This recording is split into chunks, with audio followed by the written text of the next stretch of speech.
Gamebreaker TV.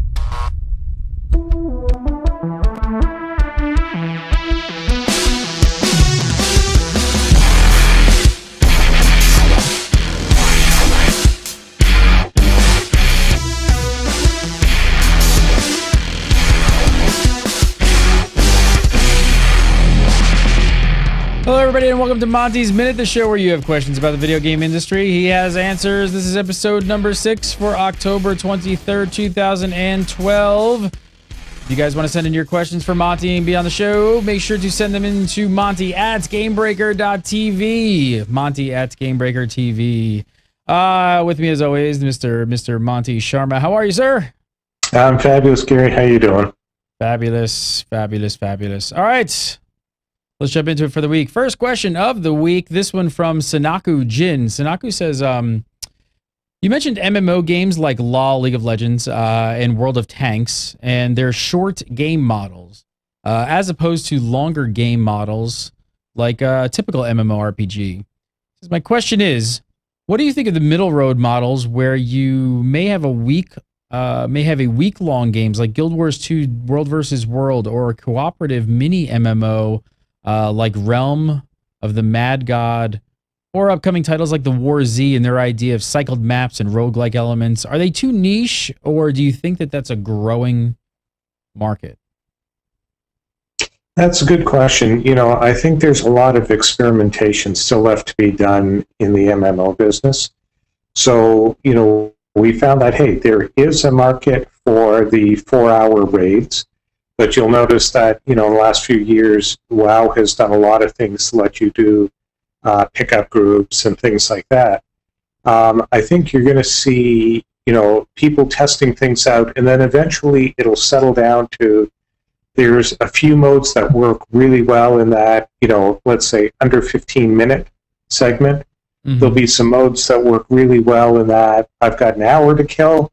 And then some sort of models that focus in on those multi-hour kinds of productions.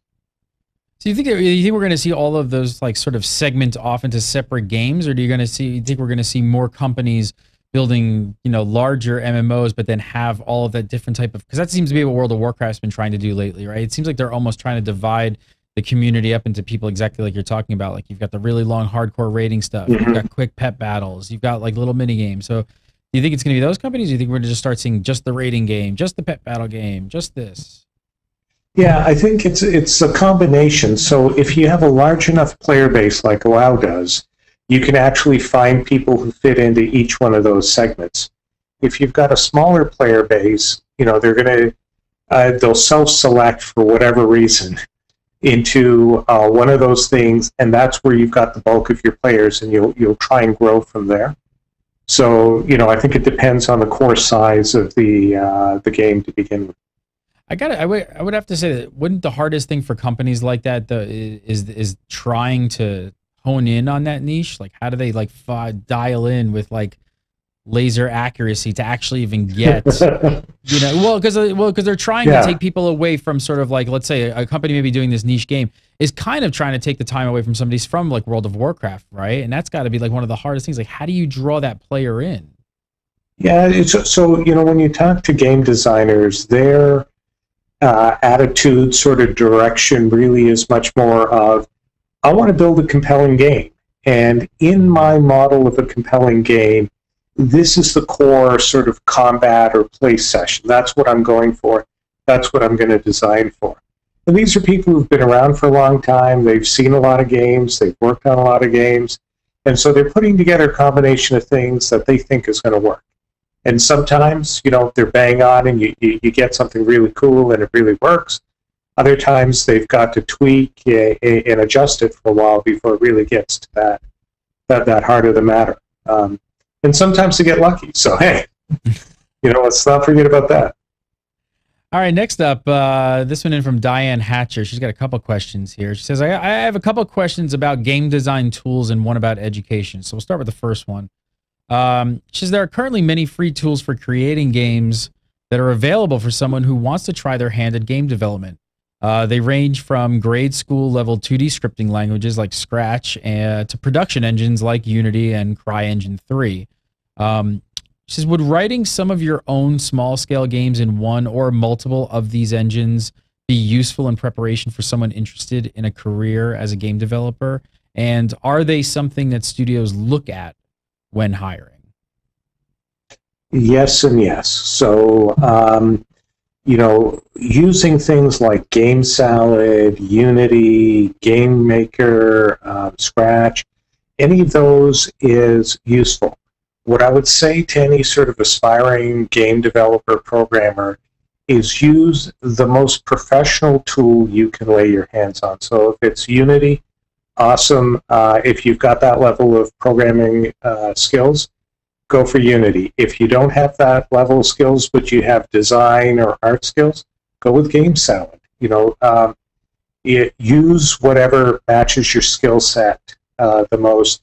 And really what, when game companies are looking at it, they're trying to decide, hey, how do I differentiate this person from the 200 other people who've sent me their resume? Okay? So number one is, what have you actually shipped? What can I look at? What shows me what you're capable of doing? And then number two is, what else have you done in the industry, around the industry? We talk about game jams a lot. All of those sorts of things that show me you're a dedicated, inspired game developer, because I don't want somebody who just wants this as a job. So looking at this question, for somebody who maybe has never shipped, would you say that at least completing, a game is probably the closest thing, obviously, that these people can come to, right? Yeah, it'll also knock some of the game developers don't know about XYZ out of you as well. When you actually try and do a game end to end, it makes your head spin. And so I think going through that exercise is awesome for anybody who wants to do it. And so if you get there and you get to an interview and say, hey, I did this, and it actually goes end to end, and I've done this, I've thought about tutorial, thought about end game, then they've got some respect for it. Are any of the tools that you've been listing, are any of the tools, besides obviously Unity is one of the big ones that a lot of the houses use for the AAA big titles. Do you feel that somebody in this position who's working up towards wants to work in a studio like that, do they have to work through some of the other tools, and is it necessary that they get to Unity, or can they actually should they feel comfortable with submitting some of the with some of these other smaller engines? Well, two things. One is, what job are you going for? So if you're going for a programming job, get yourself to Unity. There's no excuse not to. It's not that hard to use. If you're going for design or an art job and you just want to use these tools to showcase your talents, then sure, don't worry about it. GameMaker is just fine. All right, so our next question says, this kind of falls into, I think, what I was just talking about. It says, which tools would you recommend for a younger person interested in game design that had between 5 and 10 years of high school and college left before entering the workforce? What sorts of gaming tools available now will develop skills relevant to that many years in the future? I have a feeling you're going to say Unity. Well, actually, it's hard to tell with Unity. Okay, so when you talk about 5, 10 years, that is 3 lifetimes in technology. In fact, I was at a meeting with some college administrators the other week, and we were talking about, look, they have freshman students who are coming in. In 4 years, the tech environment, the game environment is going to change radically at least twice in that period of time. So how do you teach it? Well, fundamentally, what you do is you teach fundamentals. You teach how to program. If you know how to program well in one language, you'll be able to learn new ones. So you set yourself with the attitude that, hey, I'm going to learn something. It's going to be useless by the time I graduate. I mean, when I was in college, I learned Fortran and I learned Pascal. Neither one of those were at all any use when I graduated, but they enabled me to learn other programming languages and put together a fairly reasonable career. Yeah, I imagine you'll learn them a lot quicker. And on the flip side of that, also it's also probably a lot to do with just how much you learn about the industry and the overall, like you said, the fundamentals of game design and how things kind of flow. It's sort of like, I'll relate it to being a video editor or something. It's not necessarily about just pushing the buttons. It's all the other stuff you learn about the product and how to create like a television show. But if you can learn to push the buttons on one, you know, on Final Cut Pro, you could learn them to push the buttons on an Avid or whatever else you're going to use. It's probably sort of the same thing. Her last question here, a little bit more about education, says, is there a level of education you would recommend for today's high school student wanting to become a game developer? Is a BS in computer science enough, or would a master's or PhD provide a large advantage? And is there any non-technical education like art or literature or foreign languages that studios are looking for? Yeah, so that's an interesting question. So the game development business is still not professionalized. So what you see, you know, historically, everything from doctors to teachers to programmers, is we go through this cycle of, hey, we're just looking for people who can do it. We're looking for people who can get it. Over time, you start seeing, you know, degrees targeted at it, and then you start seeing specialization within that industry. I'm going to say in the next 5 to 10 years, you're still not going to see the level of professionalization, so the requirement that you have a degree, showing up in the industry as you do for people with straight computer science degrees working in a general tech company. So, you know, you can do a bachelor's degree in game design, game programming, game art. You could do a straight comp sci degree. You know, master's degrees, I only know of a couple of programs who have started recently. No one's really seen what they're able to accomplish in industry. And in general, most of the really good sort of programmers I've known, they haven't had masters or PhDs. You know, I'm not going to say it's overkill, but you know, we're looking for practitioners of the art, not people who are studying, you know, the future of it. So we want people who can actually write code well, write it quickly. Is it one of those things also that not necessarily the faster you get into the workforce, but you're going to learn just a lifetime more of experience once you get into the trenches at a game company? You know, college and all the classes are going to lead you up to that point, but you're probably going to learn a lot more in your first year at a studio than anything else. Yeah, absolutely. And, you know, I was talking to one of the students who spent the summer working on a project with us where they had to go end-to-end. They had to build a game and ship it. And his comments were, boy, I learned so much more than in any of my classes because now I had to put all of those pieces together. And understanding those pieces and how they fit together, you know, was really the learning experience. And he was, you know, he's a real talent. He's going to do extremely well for some game company when he graduates. All right, next up, this question is from Kian Rice. Kian says, hey guys, digging the show. My question is in regards to social gaming giant Zynga.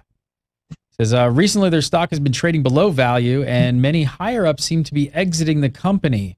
Do you think that this is the beginning of the end for Zynga, or do you think they can rebound from this? What would they need to do to rebound?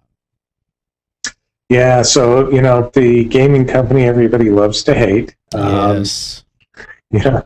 Look, Zynga, credit where credit's due, is they build some titles that a lot of people play. They brought a lot of new players into gaming, which is good, because the more money that's moving around, the better it is for all of us. You know, I think they got sort of hit with changes in how Facebook does things, their ability to sort of continue to grow at the pace they were growing. And that's always a problem for every company. You know, it's like, it's easy to post 100% growth quarter after quarter for a few quarters. After a while, that gets really, really hard because you're growing, you know, in such huge leaps and bounds, and that's a problem for them.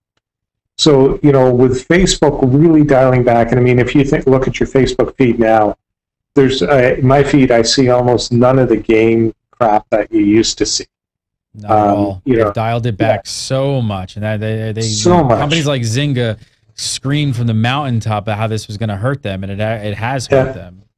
It has, and you know, Zynga still has an advantage over a lot of the other social game developers in that they cross-promote between games and things like that. So, you know, Zynga's way out of this is probably twofold. One is adapting to the new reality. And so they're moving off Facebook and they're trying to do more things on other platforms. They're going to continue to innovate. You know, they opened up third-party developers. So instead of trying to build every game themselves, they're trying to bring in, you know, more titles from other people, because that publishing advantage they have with cross-promoting still matters. And then finally, one of the interesting things is there's a whole movement going on towards real money gaming, where I could play, you know, Zynga games and I could do it for real money. Now, they, as far as I know, they haven't launched any of those yet, but I know they've hired executives with experience in gambling and real money games. The legislation's turned that way, and everybody's sort of lining up to figure out what to do.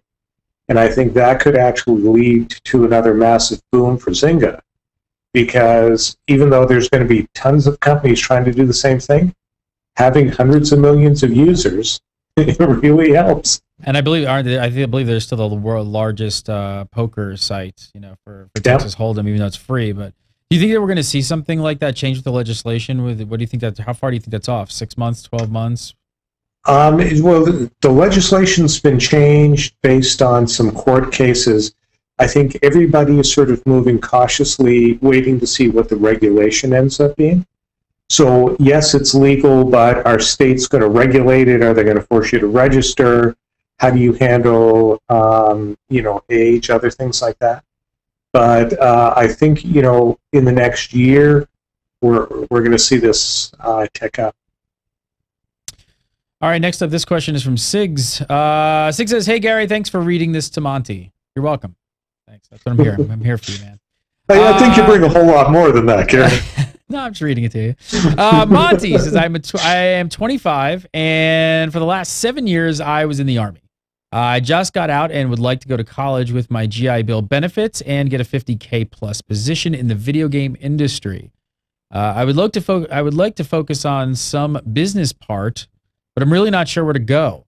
I do not have any art talent or interest. I am interested in coding, but I don't think that's for me either. Could you describe some possible career paths for me, maybe touching on collegiate majors that would be useful for each? Cool. All right. Well, Sigs, you know, one of the things is actually with a military background, you've got a tremendous amount of discipline in terms of structuring, following things through, or, you know, I guess regimented methodologies is the best way to put it.